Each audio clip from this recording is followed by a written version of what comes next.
तर जय महाराष्ट्र पब्लिक, आम्ही मुंबईला आलो होतो आपला पोलीस भरती द्यायला. तर सगळे आम्ही जण सगळे 100-200 जण आहे. आम्हाला मध्येच घेतलं नाही त्यांनी. ते बोलताय की तुमचा टाइम संपून गेला म्हणे. तर आता भाऊ बोलतोय काय झालं नाही. आमचा रिपोर्ट आज 16 तारखेला आमचा दुपारी आणि काही कारणास्तव 3 घंटा लेट झालो. त्यामुळे आम्हाला त्यांनी एंट्री दिली नाही. ते म्हणजे थोड्या वेळ येतील असं म्हणून त्यांनी बसवलं. त्यानंतर त्यांनी आम्हाला हाकून दिलं.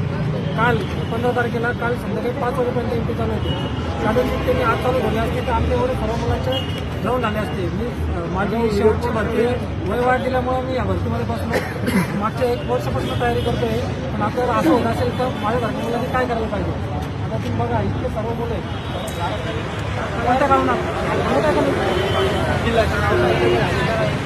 तर बघा काय, मी स्वतः धुळ्याहून आलोय. तर मी सुद्धा थोडा टाइम झाला मला. तर ते नंतर घेतलंच नाही. तर सगळे मुलं तिथं म्हणजे 200 मुलं आहे. तर सगळे परेशान आहेत की मेहनत करून घरच्यांनी पैसे जमा करून ते पाठवले. आणि आम्ही असं गेलो घरी तर काय विषय नाही, घरच्या तर डायरेक्ट विषय नाही. आणि माझा मोठा भाऊ तर त्याची लास्ट भरती आहे. माझं काय नाही, मी नेक्स्ट भरतीमध्ये काहीतरी ट्राय करेल. पण माझा भाऊ मोठा भाऊचा लास्ट टाइम आहे. सगळ्या 2 आणले तर येण्याच्या आम्हाला माहीत नसल्यामुळे लोक लेट झालो. काही कारणामुळे आम्ही लेट झालो. तर त्यांचं काम केलं आम्हाला घ्यायला पाहिजे. आता मी संभाजीनगरहून आलो. वाशिमहून आलो. आम्ही वाशिमहून जळगाव, नागपूर, संभाजीनगर. आम्हाला थोडी मदत करा म्हणा.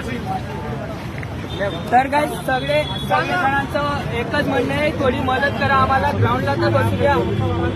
आमची सर्वांची एवढीच विनंती आहे की आम्हाला शेवटच्या दिवशी तरी आमचं सर्वांचं ग्राउंड घेण्यात यावं किंवा आम्हाला तारीख वाढून द्यावी एवढी फक्त आमची सगळ्यांची प्रशासनाला विनंती आहे. पोलीस भरतीवाले वरात करा.